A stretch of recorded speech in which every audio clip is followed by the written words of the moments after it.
Let's do a door for 100. A door for 100. He won Best Duo in the 2012 Tournament of Teas alongside this individual. Buzz. Yes, Thomas. John Doerr? Who is Frenchie King? Who is that? I'll let Johnny know that you thought of him, but had no idea who he is. I know who John Doerr is, but I didn't know about his Tournament of Teas results. Over to you, Taz.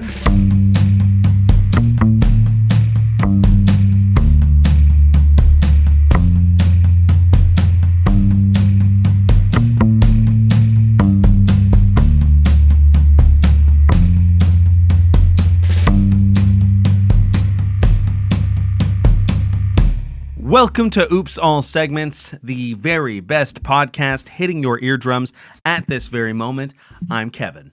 I'm Thomas, and today we are here with amazing, the legend, the comedian, Big Daddy Tazz. Welcome to the show, Tazz. What's up?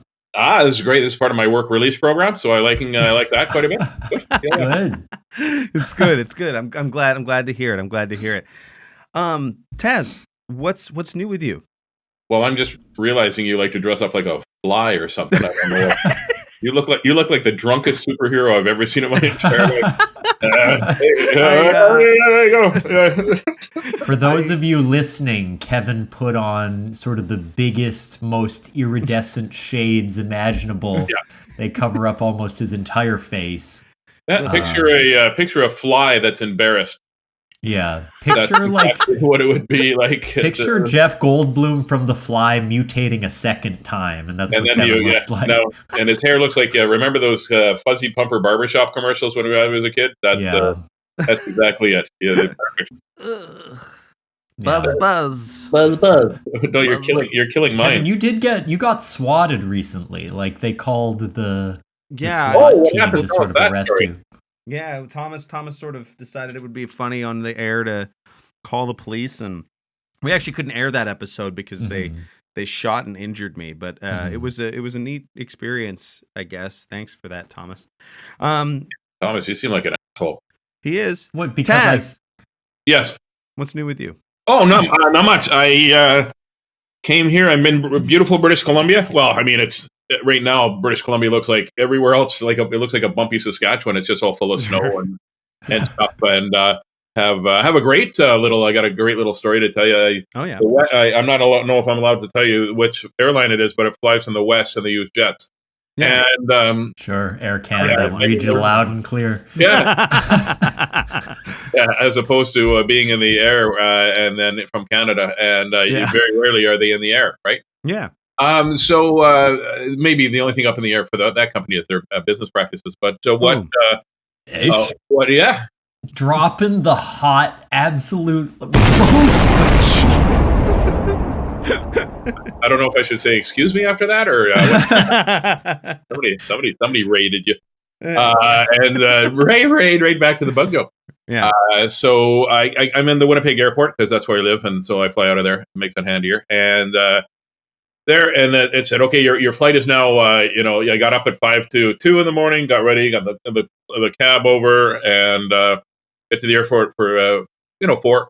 And then they said, okay, a flight that's supposed to be at 6 o'clock, we're going to go at 11:35. Okay, well, almost 6 hours later, no big deal, whatever. I'm in the lounge having a nap, really, is what I'm doing. And then I look at my phone, and my phone says, "You're a new itinerary." I'm like, "New itinerary?" I'm like, "Wow, sure. That's pretty quick. Hey, I'm gonna leave at 11:35. Get there later. Yeah, that's what I'm doing." And because if you go earlier, you meet Doctor Who, I think. And so what happened was my itinerary now said you're going from Winnipeg to Saskatoon, which I was born and raised. Got to go see Saskatoon a little bit. Sure. But we're gonna have a 9-hour and 42-minute layover, which we like to call hell. And then then you're gonna fly to Calgary, and there'll be like a 3-hour layover, and you're gonna go to Kelowna. I'm like, well, if that's the way I need to go, because here's the whole story. I went to surprise my wife. I don't know if I said this, for her birthday. So we have an odd relationship, as Kevin knows, because we had our wedding at the Dreamland Diner, which is an amazing place. Go to the Dreamland Diner on Portage Avenue. They've got great food and wonderful staff, and kind of a mediocre owner. Yeah. So we, and as you know, I mean, I'm all about surprising Lala, like just my wife Lala, who's real. And so I look at that itinerary. I go, okay, then I realize it's for 2 days later. It's for the Saturday, and so I phone WestJet, and I'm superstar, so I have platinum status. Sure. And platinum status just means you spend a lot of money with WestJet, and we're actually almost close to triple platinum actually. Jeez. And so I give him a call on my successful platinum line, and I knew things might be a little bit odd when it went, we can't take your call at this moment. We have too many. Oh, that's not okay. Well, everybody's upset about the weather and the flights and this and that. And this was for crew change. The crew, I guess, wasn't told they work for WestJet and should be on a plane. That happens. I get a hold of the lovely, I think her name was Cindy. I think it was Cindy. And I said, listen, I'm not going to be like other people, so don't worry. I do want to get to Kelowna and I just told her I'm going to go surprise my wife for her birthday. And she goes, I'm sorry, there's no flights right now on Calgary, but there's no flights out of Calgary for you until Saturday. I said, well, what if you pretend I'm somebody else, right? Can there be another flight with someone else, right? And I said, okay, listen, I'm super disappointed. I'm crazy disappointed, but I'm not going to be that guy. Like even all that anxiety was, well, what do you mean? You said that? Because I told you that yelling is probably not going to manifest another plane, right? So, no. They know what I'm at. And so she goes, hang on for a second. Let me put you on hold for a couple of minutes. So a couple of minutes WestJet time is what feels like an eternity sometimes, right? Mm-hmm. It's almost an hour. And I actually forgot she was on the phone. And so I'm playing a video game because I'm a giant child with a MasterCard. And she goes, oh, hello, Tazz. I'm like, what? And I look around. I'm like, what? What? Oh, yeah, it's the phone. Oh, that's me. It's Tazzy. Yeah. I found you a seat. I'm so sorry that it took so long. And it was close to an hour. And I said, oh, that's okay. She goes, because I kept hitting refresh on all the flights. I had multiple screens open. I just kept hitting refresh until a seat came up. And I grabbed it for you. So you're gonna go. Nice. You're gonna go at the time that you're gonna go at 11:30. You're gonna get on a plane. You're gonna go to Calgary. Oh, go Calgary. Well, Calgary. I write it down. Calgary. You're gonna Calgary. It was like you're gonna take the golden hand. You're gonna take it to Stan and the Stan fan. Right. It was like that sort of a Sesame Street moment. And she says to me, okay. And then at 5:00, you're gonna get on a plane and you're gonna go surprise your wife. And I'm like, awesome. So I was supposed to surprise her for lunch, but I knew she was going to be over at her sister's for dinner because I cover my bases because I fly a lot. Mm-hmm. And so they did. They got me on, and then 5:00 turned into 7:30. Just the way it is. And at that point, it's like, okay, that's a small inconvenience. I'm already in Calgary. Where am I going? Right? Yeah. And, so I got there, and then I got a cab to the airport, which cost from the airport to my sister-in-law's house, which cost me just about as much as my flight. Ridiculous cab prices. Oh my god! To the point where I said, "Did you blank this out once the last person got off the?" Yeah, sir, that's we bumped everything up by $2. I went, holy Christ! Yeah, start a cab company that just doesn't charge $55 to go 6 kilometers. Yeah. And so I get there, and I text my wife, and she says, "Oh, we're just about to have supper." I said, "Oh, that's lovely. What are you having?" And if it's duck confit. Because my sister lived in France for a long time, and she makes the most amazing duck confit I've ever. It's actually the only duck confit I've ever had. It's the worst ever, but the worst duck confit. Supposed to use double bubble. I'm not sure. Yeah. So I said, if it's duck confit, I will race over right now. And she goes, haha, it's duck confit. And I open the door and she's like, oh my god! So it worked. So thanks, WestJet. There you go. That's great. Nice. So that's what's new with me. What's going on with you guys? My gosh! Wow. Look, I mean, a story where the things like an agent of an airline goes above and beyond. The world is upside down. People are showing up on time. They're surprising their wives in delightful ways. Well, you know what? WestJet helped us out too with the flight when we came here to get married. The flight we ended up having to turn back because of the forest fires, which was fine. But WestJet helped us out a lot. I fly WestJet a lot, and I love WestJet because the other one, well, they can't sue me. I'm a Canadian comedian. Here's $9, right? Yeah. And that's not all mine. My Yeah, we're not. By the way, you will not be paid for this.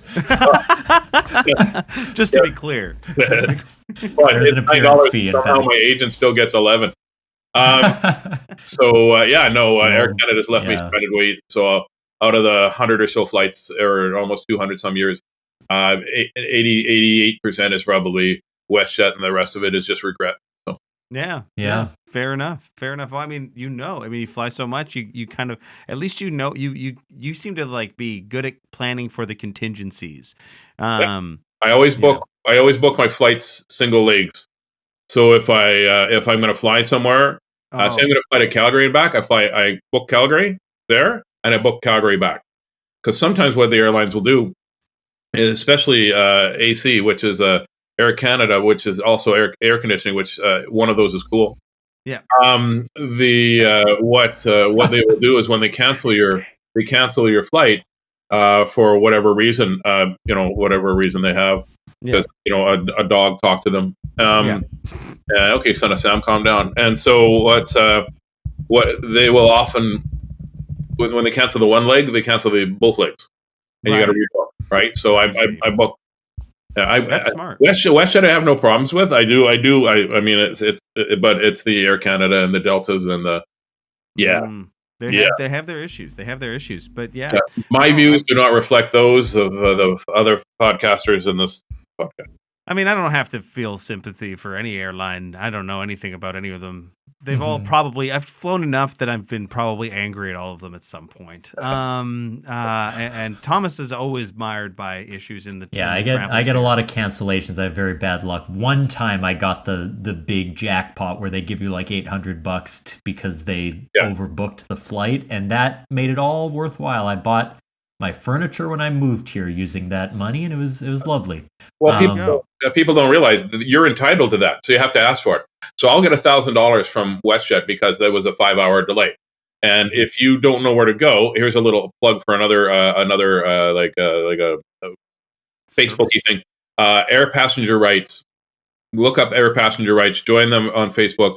Gaber Lucas is the guy's name, and he has helped me so many times. He's got me and many, many, many other people. No, here's what your rights are. Here's what you're supposed to get.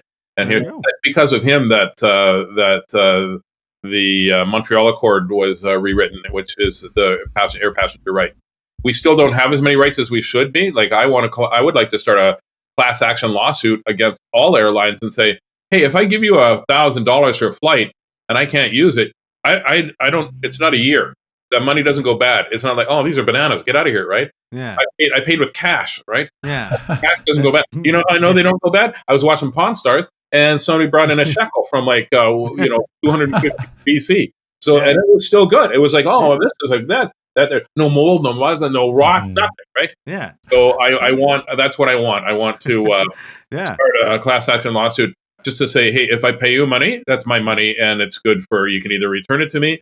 Or you can. It's like a gift card. Gift cards can't expire anymore either. So there we go. But if there's any class action lawyers out there looking to make a name for themselves, yes, or a name for me, get in touch, or a name for Tazz. Yeah, get in touch. T, what's going on in the Thomas sphere? I was just thinking about fine dining, duck confit, and earlier tonight I had a gorgeous meal. That I'm going to show you guys now. So, you can't see the logo, but terrible.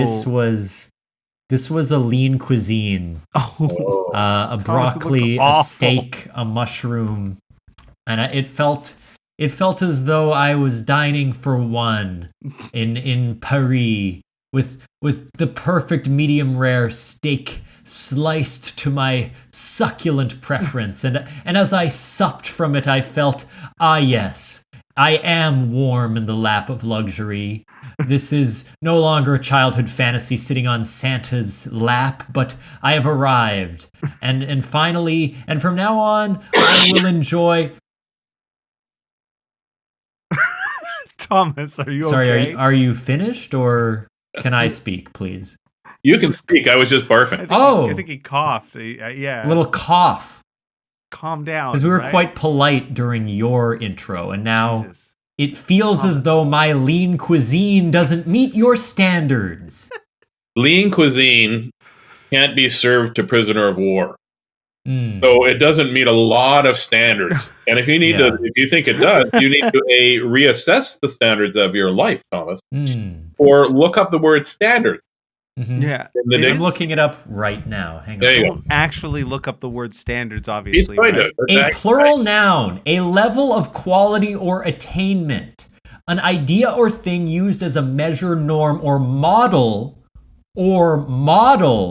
in comparative evaluations. The wages are low by today's standards. So are you saying that because the lean cuisine is bad, it still meets the definition of having a standard? It's good. The standard is my life, which is bad.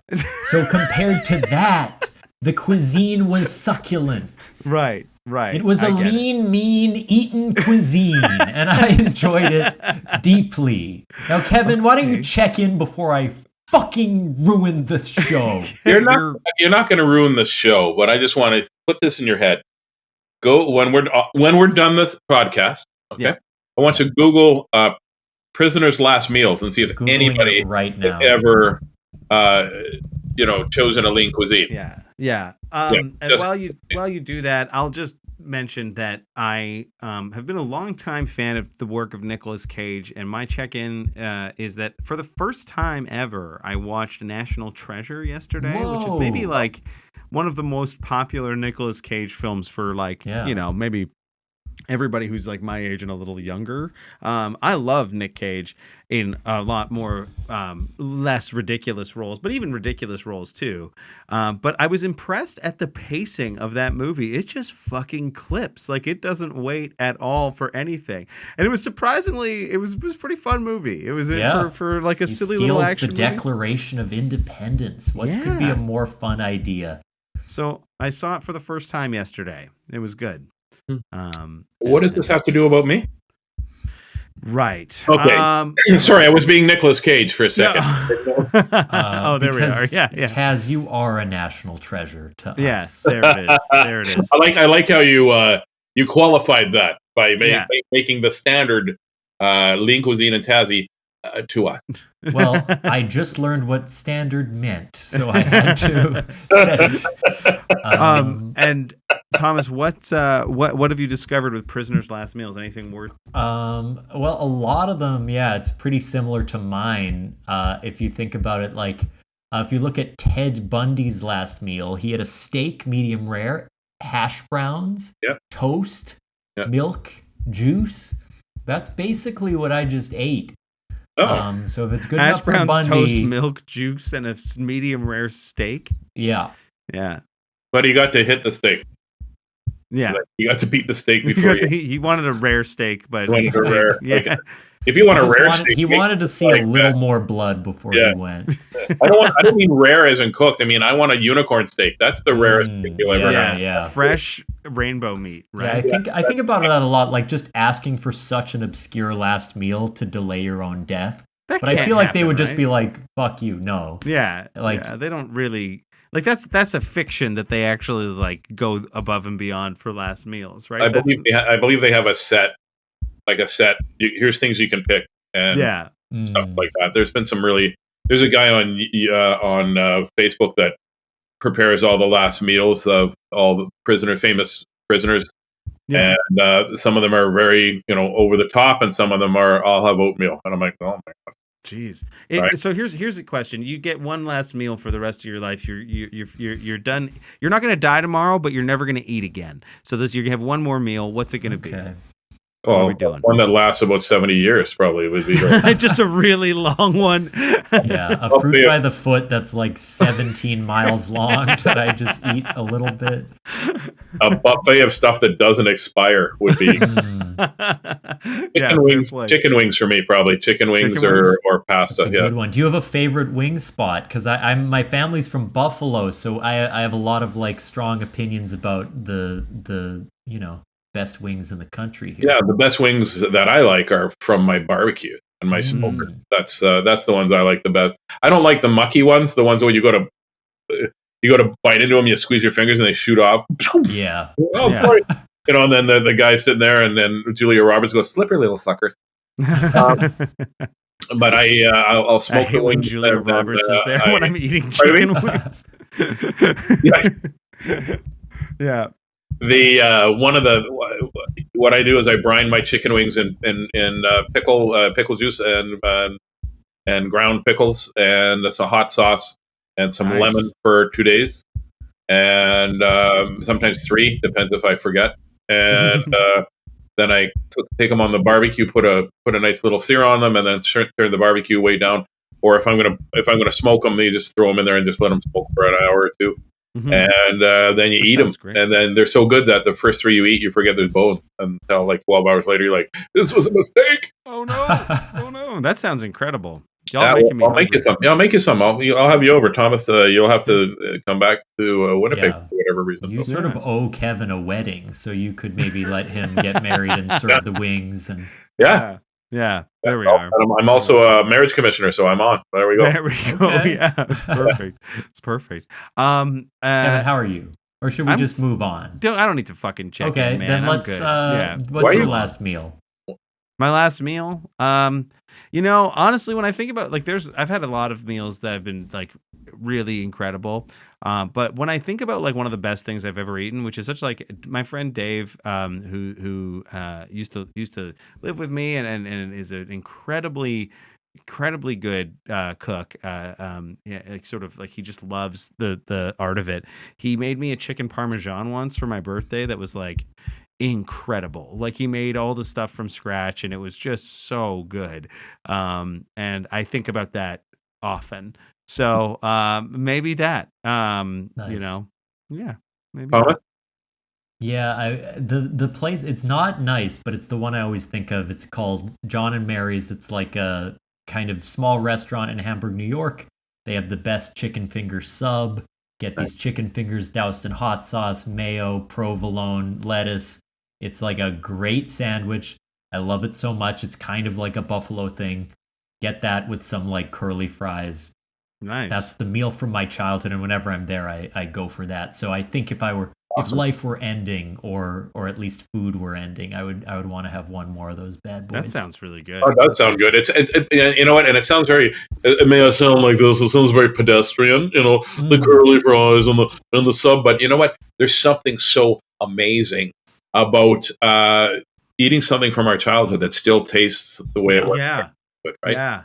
Like I'm older than you guys by a lot, and so Coca-Cola doesn't taste the same. Dr. Pepper doesn't taste the same.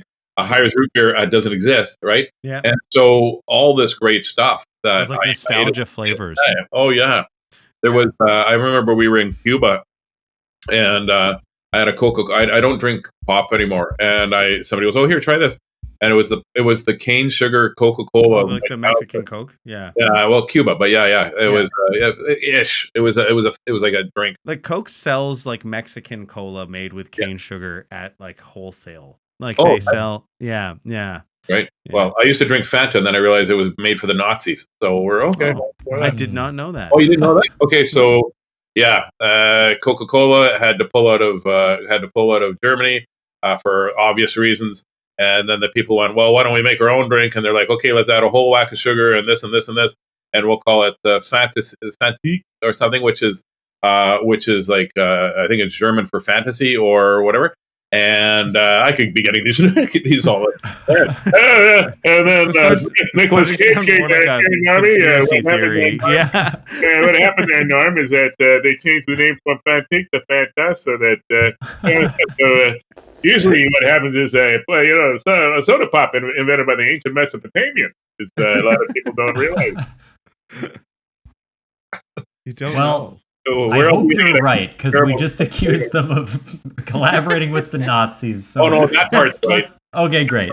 Kevin, I feel like it's time for a segment. Let's spin the move wheel on from evil drinks and see what comes up.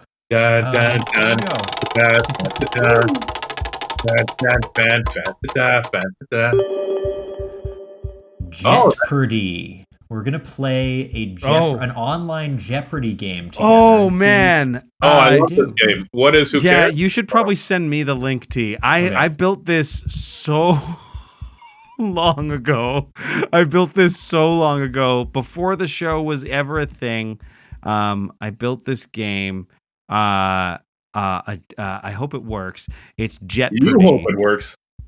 So did you send me the link? Yeah, it's in the private chat here. Yeah, it's near my private chat about it. What? Here it is. Here it is. Private chat. Boom. I'll open this up here. Okay. We're gonna go with 2 teams. I'm gonna go like this. Present. Hey, people that are listening, this is what happens when we're not really prepared. Yeah, that's the whole show. They're used to it. There you go. All right. So okay. Here's Jett-perdy.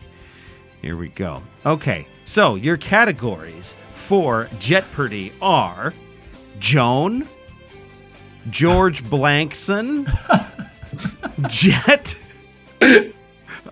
Adore, and other shit. And adore isn't something you walk through. It's of the heart is how it's spelled here. Yes, exactly. So, yes, those are your categories. I guess we'll just start. Play the whole thing. We should go quick because we want to also get to Tazz's segment. So this might take some time. Tazz, why don't you go first? Okay, I'll take Joan for 100 because you already got the clicker on it. Okay, sure. Some may think she was into the People's Champ and bread with dinner after hearing this breakout hit. I love rock and roll. What is I love rock and roll? Oh, you're correct. Wow. Oh, you're correct. Wow. Okay. Continue. All right. That's great. Tazz has got 100 here. We'll keep track of our own scores. I got it here. There we go. Okay, great. And I guess that means Tazz goes next, right? Yeah. Yeah. Okay, go ahead, Tazz. Can either of us buzz in, or do we take turns guessing? Oh, well, yeah. You pick what it is, and then we'll each get you to buzz in. Pick the next category. How do you buzz into it? Just go. Yeah. I'll say my own name, so you know it's me and not. I'll say your name too, so it gets confusing. Okay, great. Perfect. Okay. I'll go to George Blankson for 100. George, this hue desired for that of your cheeks is also his robot. Thomas. Yes, Tazz. What is Rosie? No, you're correct. Yes, indeed. I'm just trying to figure out how did George Jefferson get a robot? I'm maybe next category. Right. I'll take George Blankson for 200, please. This only exists in episodes of The Jetsons recorded in the 1960s and not the 1980s. Meh. What is homophobia? What is a laugh track? Homophobia is before we guessed. Yeah, well, he said it as I was revealing it. So but he that's does lose points. Yeah, he loses down to 200. 0. I'm just not going to play, and I might win this thing. I think it goes to you now, T. Okay, let me get other shit for 100. Other shit for 100. What you're leaving on? I'm afraid you didn't. You Tazz buzzed in. Fuck. So. What is a jet plane? Tazz, I think you're right. Let's see here. What is a jet plane? You're correct. Nice. Yeah. Perfect. Leaving on a jet plane 12 hours after you made the plane. Exactly. Okay, Tazz. I'll take other shit for 500. 500 for Let's other go. shit. He portrayed the villain in Lethal Weapon 4. Yes, Tazz. Who is Jet Li? You're correct. My God. Holy shit. Wow. I have been absolutely boofing Boards this. to you, Tazz. Other shit for 400, please. Almost Perfect. This is a proposed astrobiology orbiter to Saturn. Sorry, this is a proposed astrobiology orbiter to Saturn. What is nobody cares, Alex? What is Journey to Enceladus and Titan or Jet? Of course. Oh, yeah. So I'm afraid. I guess nobody buzzed in. So we didn't guess. So nobody loses points. Okay. I'll take other shit for 300, please. Other shit for 300. The sports team unveiled new jerseys and an updated logo for the 2019 season. But Winnipeg Jets. Winnipeg Jets. Let's see here. I What is doubt the it. New York Jets? Yes! I'm afraid you're wrong. Oh Yes. my gosh. Down to 300. I'm making Here we a go. big comeback here. Thomas, the board's yours. Let's do a door for 100. A door for 100. He won Best Duo in the 2012 Tournament of Teas alongside this individual. Buzz. Yes, Thomas. John Doerr? Who is Frenchie King? What the fuck? Who is that? I'll let Johnny know that you thought of him, but had no idea who he is.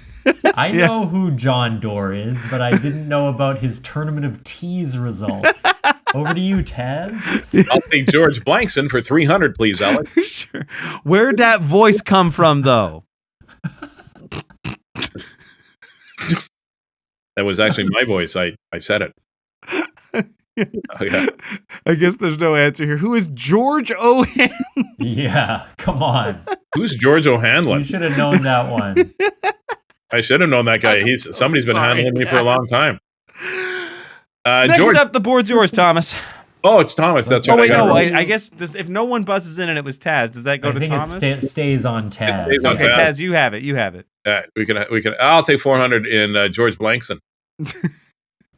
In which episode did the show essentially predict the coming of music videos and MTV? This requires a deep encyclopedic knowledge of the Jetsons. We need to know the number or the name. In which episode? I don't know what it says because I don't have the answer. Thomas. Yeah. Musical hipness. What is A Date with Jet Screamer? I'm afraid. Yes. Oh, that's that one's so good. My new stage name. Jet Screamer. All right. That's some weird sexual thing, by the way. Yeah. I've met a Jet Screamer once. It's called the Mile High Club. Board is yours, Taz. Okay, I'll take George Blankson for 500, please. Perfect. This is when he is living and thriving the most, for sure. So, when you had your stroke, did you write this out, or this is when he is living and thriving the most? Yes, Thomas. Yeah. In the early evening. The future. Sure. So, damn it. I was sure it was early evening. Thomas, what time is it where you are? It is 1:40 p.m. Perfect. And early in the evening would be? Probably in the future. 6 In the future. You're right. In a way, that's correct. We need to get through these. I'm so sorry, gentlemen. Oh, we have to? Okay, let's go Jet for 100. Yeah. She portrayed Daisy Jet Kowalski, a skilled ex-thief. This is fucked that you guys can't figure these out. How do you figure this out? Some of us have lives and they don't just look stuff up and live in. Who is Carla Gugino? Okay, Oh, yes. You know what? That's what I want to know. Who is Charlie Gugino? Next, I'll go for 200 because this is going so well. Yeah, they portrayed Maria, a Spanish woman who helps raise Jet's daughter. This is fucked. They portrayed? Who is Elena and Jesus Anya. Oh yes. It should be like this should just accidentally get it right. Yeah, well, just okay. So Jet for 300. This is how many episodes the show has. 61. What is 9? Oh, so I don't know. Show Jet? I think so. I think just the show. is there a movie? Jet. Is there a TV show called Jet? Yeah.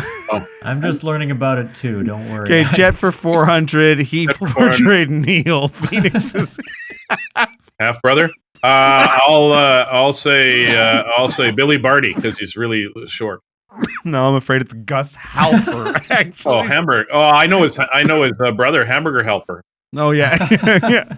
We'll go Jet for 500. This planet is mentioned on the phone number of the Jetsons. This planet is mentioned in the phone number of the Jetsons. Saturn? What is Mars?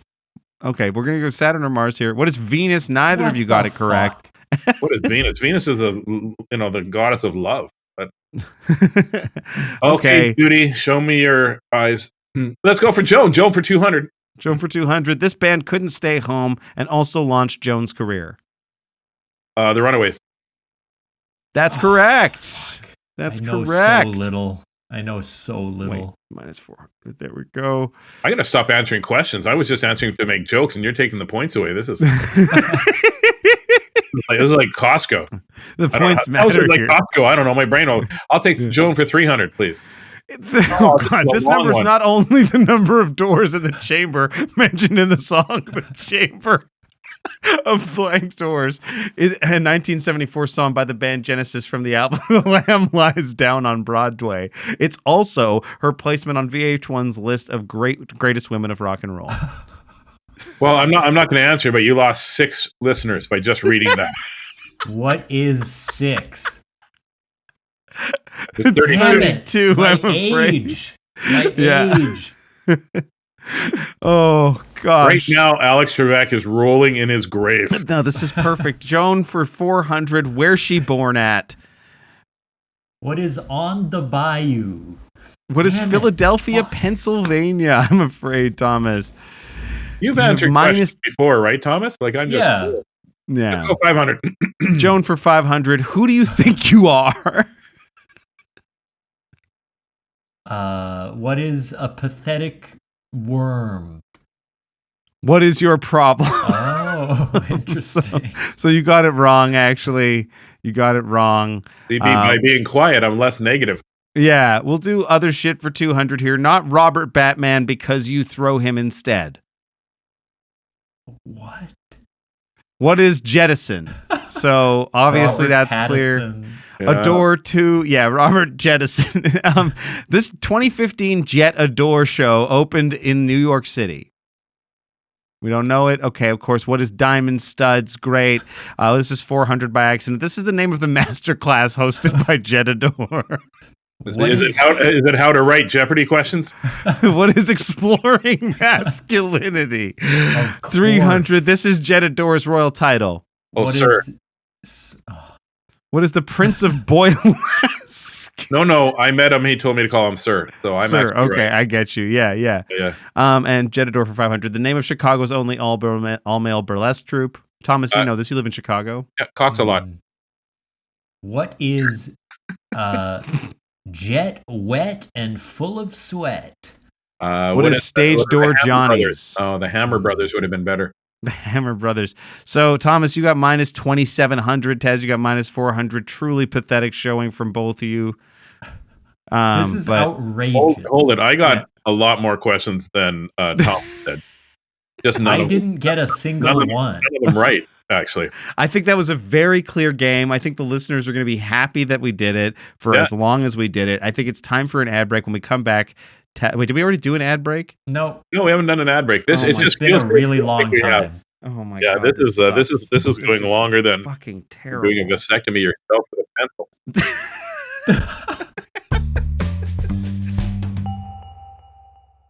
Hi, Jake. Hey, Caitlin. We're the co-hosts of a little podcast called Gimme That D. Did that get your attention? It's a Disney Channel original movie breakdown podcast. We are breaking down all of your favorite childhood movies that aired on the Disney Channel from 96 to 06, the golden age of cinema. Duh. We are two F-list comedians with a lot of A-list comedian friends, and together we break down and celebrate these absolutely batshit crazy films. So we're talking aloof parents, Inexplicable plots. bold cuts responsible for sexual awakenings the world over. And we ask the hard-hitting journalistic questions like, what the fuck is this? And could we have maybe taken a second pass at that script? But we love them. Oh, God, yes. So listen to us wherever you get your podcasts. To stay in the know of what movie we're covering each week and who our guest is, follow us on Instagram at GMTDpod. Yeah, but for real, do it.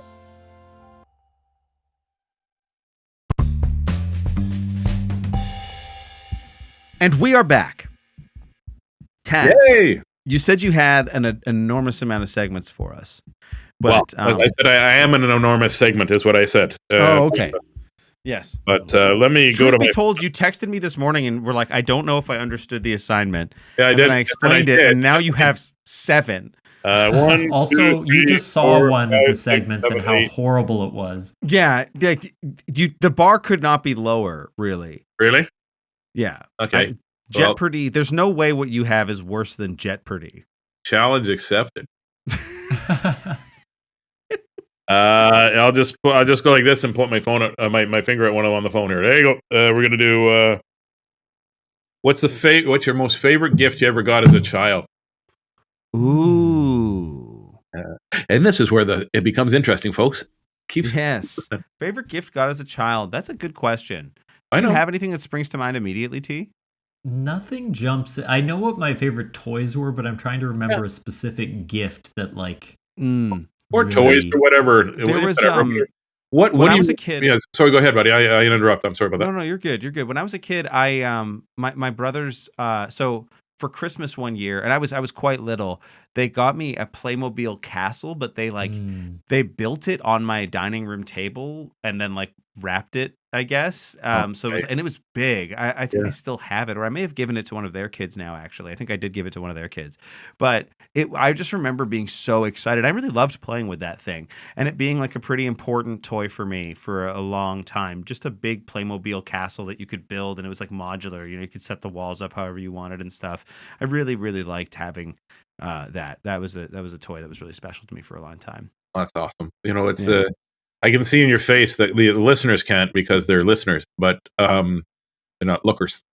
Your face just Don't say totally that about changed. the Your face just totally changed by remembering the moment of you tearing that and looking at the. Oh my god! I did. Your face just changed. It was awesome. Yeah, it was just really. What about Tom? What about Thomas? What about your favorite? Even just your favorite toy? As a child? Well, the I don't know if this was a gift, but I got it when I was a baby, and it was so important to me. It was my Blanky Yotto. I had a yellow Blanky who gradually was worn down so that one corner had a hole in it, which became Yotto's mouth and face. Yotto was sort of my imaginary friend, playmate, would hang out with us, and had a voice, and I would do the voice for Yotto. Yotto was like very witty. We would do like sketches together and stuff. I wonder if I can still do the voice, but I have Yotto kind of preserved in my parents' attic to this day because nice. What's this? What is the? It's not music. sad. No, it's not sad. It's nice. It's a nice story. memory. It's kind of a sad memory. Yotto is now in my parents' attic, and I hadn't thought about Yotto for years and years. And here comes along a comedian I barely know, and he asked me. My favorite. Thomas has a 1,000-yard stare. I thought that I would go, I think what I'm going to do is take a trip to my parents' place and to the attic and see if Yotto's there. Or if the bugs have eaten him, and that'll be nothing. There'll be not a Yotto. But I remember as a child, my only friend, and it was, Mom said it wasn't my fault I didn't have friends, but I knew I was different. One day I looked and Otto had a hole in his. That became his mouth. And I had Is my childhood a fucking joke to you? Like when Kevin gave a dumbass answer and you're like, "Oh, your face changed. He looked so youthful and innocent." And then I give an answer and I am dragged through the muck. Okay, Thomas, in all fairness, fool of. Your face changed too, but not until I started doing the stupid voiceover. You know what? My son, Wee Beast, he still has his. He has a Blanky that I did a show for St. Stephen's Church, right when Beast's mom was just pregnant with him, and they gave her that blanket, and he kept that. He still has it. He's 16 years old. He still has it. It's rolled up beside his bed there, and he just like it's just a memory of the childhood. And when he gets depressed or has anxiety, like I do, we do the same thing. I had a yellow blanket with a duck or something on it. I don't remember if it was a duck. I mean, it's 55 years ago, right? Yeah. Duck is, and I had that forever, and then I don't know where it went. I remember being devastated that I couldn't find it again. Not because I still needed the blanket, but every time I held that to my face, it elicited the memories of me being a child, right? Yeah. I had the Blankies are big, right? Like Thomas, you said yours was red. Oh, yellow. That was hence yeah. the name. I couldn't pronounce yellow when I was a kid, so I called it Yetto, and then it became Yotto. Right. And mine was also yellow. Like I had a Blanky mine was as well. Yeah, mine was yellow. Yeah, with the yellow Blanky boys over here. Yeah, with the that's the name of my. That's gonna be the name of my podcast. The yellow Blanky boys. Did yours have ribbon on the edge too? Mine had ribbon on the edge. Mine was like it was like a softer sort of I don't know, cotton or something. But then my mom actually had like a silk nightie that I loved that she actually like stitched in, like she cut up her nightie and like made it part of the blanket for me when I was a kid. And then that was sort of what I had. yeah. Every Yeah, part of me wanted to Blanky. go when you said my mom had a yellow silk nightie. I want to go. I know. I did. How dare Yeah, you? My so- mother listens to the show. All I need is Rav to come over and slap me so hard in my eyes. Exactly. I'll What's send my brothers after you, man. the other part of? I mean, it's the things that elicit the memory from another time. Thomas, you got to go get your blanket and bring it back with you, man, because it's just To Chicago. yeah. Yeah. Yeah, When I 'cause pull Chicago- it out, I have a deep instinct to give it 100 kisses and like smell it, and all that like stuff comes flooding back. Yeah. I'm like scared to wash it or do anything with it because it feels so delicate to me. So I kind of like it being preserved in my parents' place. It feels safe there.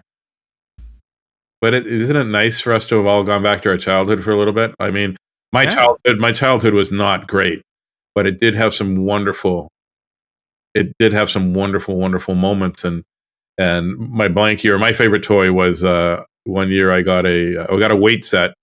But the thing I got that I loved the most was the Evel Knievel stunt cycle.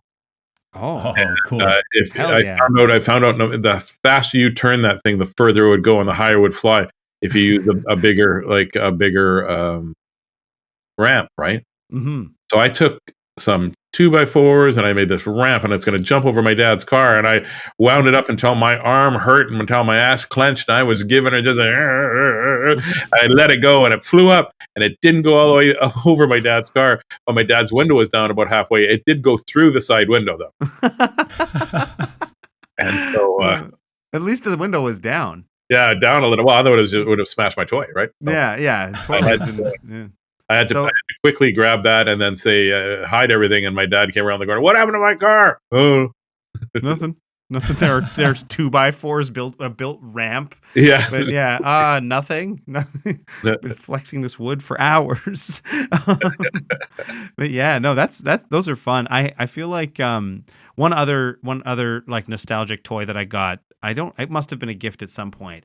I loved like wrestling, like professional wrestling when I was a kid. Me too. And one of my mom's friends sewed together a wrestling dummy for me. So they took like a sweatsuit, like an extra large sweatsuit, and like socks and a ski mask and gloves, and then they stuffed it with a ton of stuffing, like regular like stuffing, and like sewed it all together. bread and sage and yeah, turkey stuffing, gravy, and it was, but I had this thing for years that I just would like use and do wrestling moves on, and it was like full size. It was bigger than I was when I was a kid. I thought it was the coolest fucking thing. I loved that thing. So yeah, I remember that really well. Yeah. Here's part 2 to that question. What's the best gift you've ever given that got a reaction that you were like, oh, that's awesome? I'm off.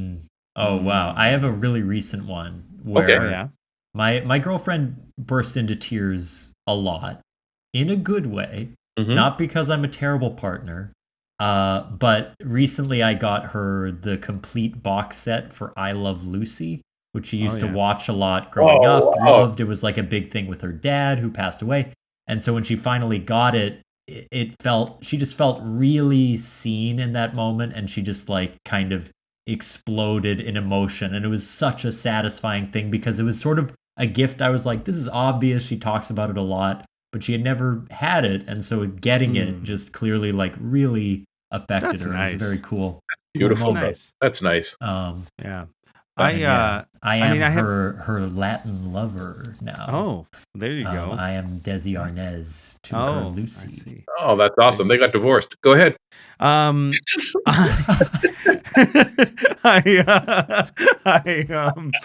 have there's sort of at least 2-ish things come to mind. One is that I once, I think I talked about this on the show relatively recently, but I once flew to England to surprise my mom as a gift because she was having a really rough time out there. She was like, I'm not celebrating Christmas this year.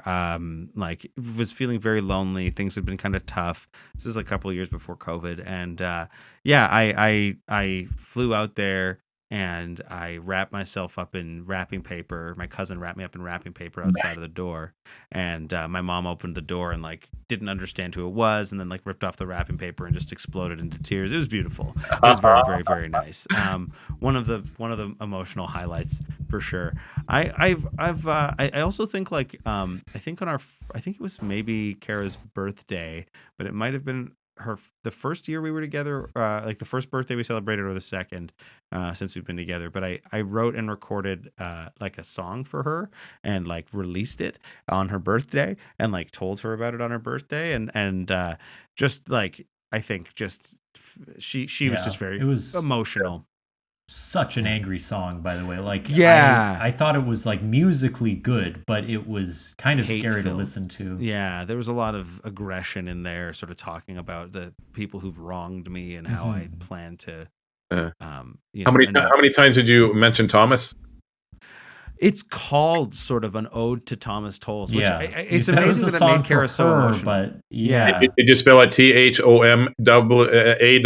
Is that Tom Ass Tolles is what I call it. I don't know if that's needed. It is. I don't know if that. So I had to spell it out for you, so you got the joke. Is what I had. To do. Well, that's whatever. Yeah. You're in Chicago. What are you going to do? Come all the way here? I'm a little slow. What do you want me to say? Yeah, I don't always pick up on everything. Like I'm trying to keep up here, but I'm still a person at the end of the day. Like I still matter. First of all, we have people coming over to check that out, whether or not you're a person. You're going to do the test right now, from Blade Runner on me, where I fucking. Right now, you look like if you ordered Max Headroom off of Wish.com. That's what's happening. Sure. And so we're just going to do that. My mother-in-law passed away a month before our wedding, which was this year. Thomas, I'm not blaming you, but what? And so for would you blame me? Dude, I'm going to blame you for so much now. You have no evidence. You can't do that, dude. We don't need evidence. We just need people to believe me. Yeah, I mean, that is. Have you not figured out what conspiracy theorists and COVID and Facebook have taught us? I don't have to have evidence. I have to have 3 other people that have better typing skills than me to believe that it's right, and they'll take the ball. Yeah, and even with AI these days, you can sort of automate it. So my mother-in-law had passed away. Yeah. And for Christmas this year, I had a friend of mine paint a picture of my mother-in-law for my wife, and she. That's very nice. She burst into tears the minute she saw it. Oh. And another along the lines of what Thomas said about, how something as simple as, honey, it's to us, right? And I know you love your girlfriend, and I'm not trying to be a smartass here, but to us and you and I and most, it's a box set.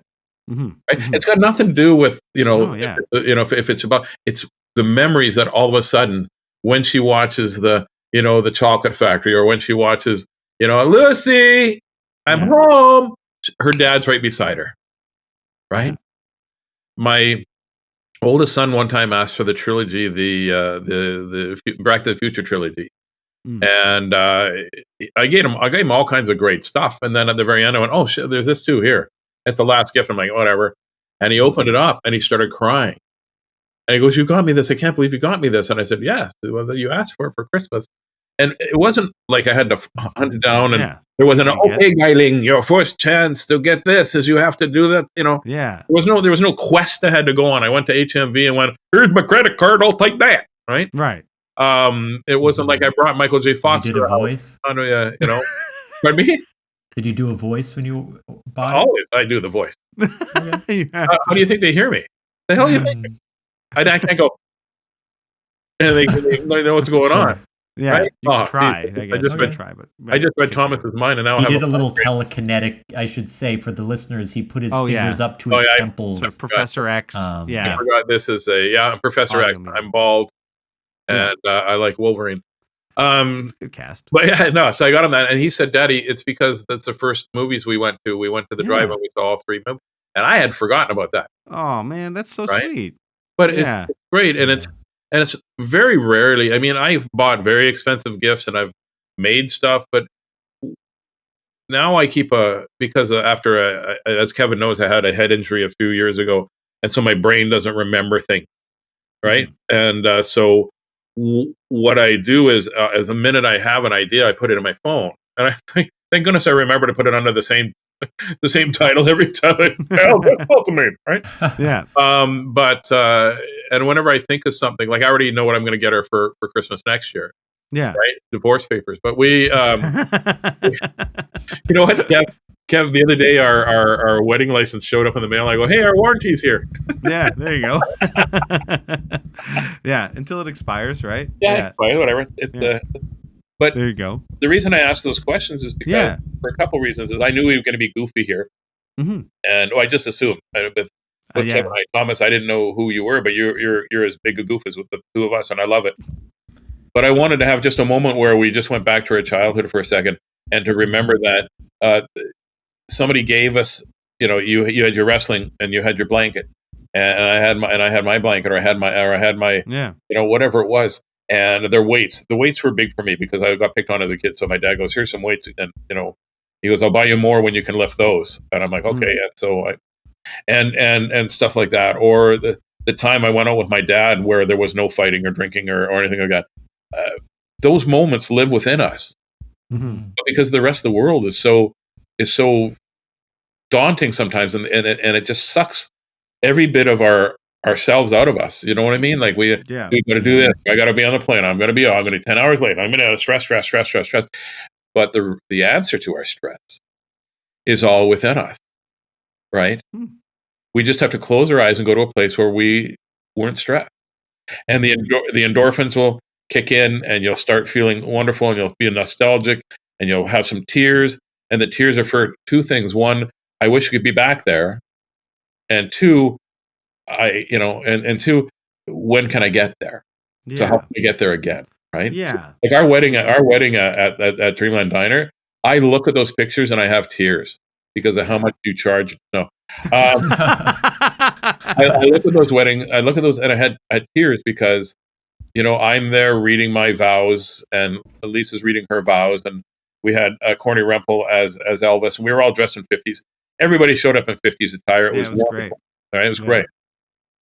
Yeah. And I had thought about the Dreamland Diner to be our wedding venue in Winnipeg right away, because I just love the energy that you and Rav have for that place, right? And that's very kind I'm never going to be able to go back there without having that little,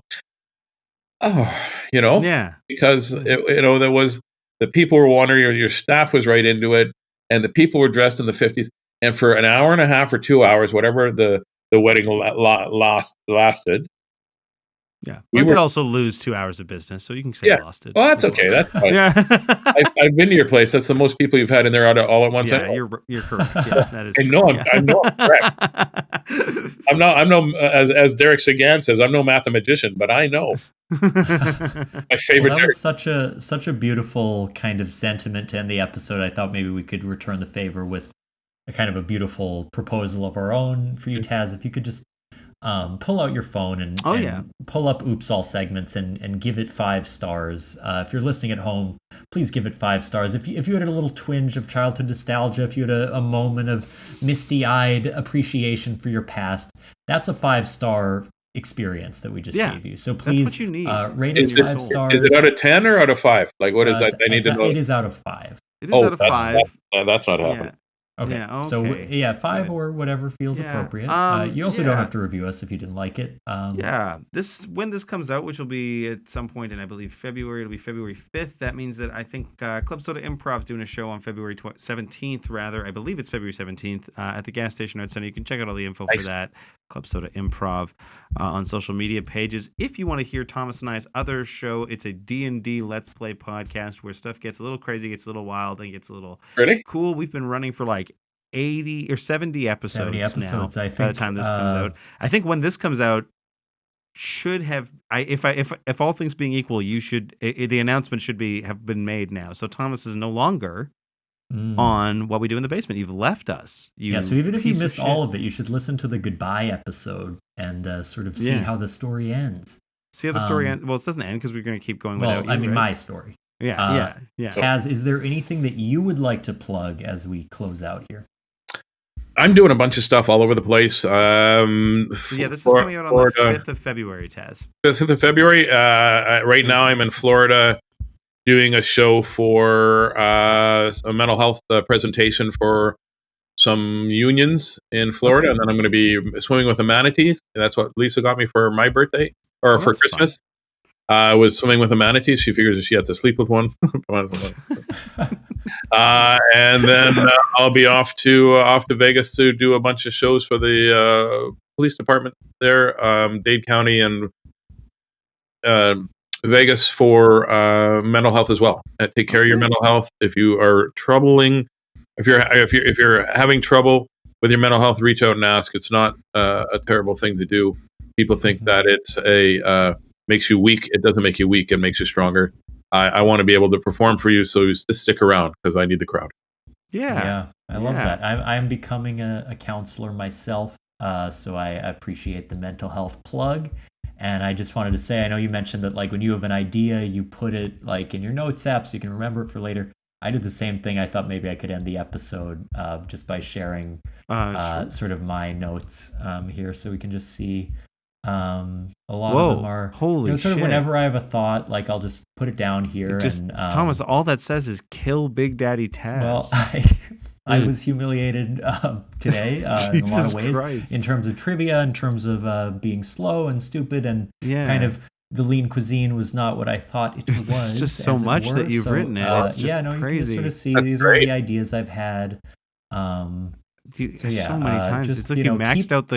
It says you might want to just really remember. There's a notification that says that you've run out of space because of how much you've used it. That's nice. That's really great. Kilobytes. My agenda just says bring it on, and so that's for anybody if you want. Yeah. Okay. Holy Dude, Thomas, I'll see you in the streets. Yeah, probably because you recognize me and nobody knows who you are. What I know is that if you do kill me, Thomas, you're not digging a shallow grave. You go out hunting for Taz, you best dig 2 graves. Goodbye, Thanks for doing the show, Taz. We'll talk to you folks later. See you next week on Oops, All Segments. Goodbye. Bye, everybody. Love you.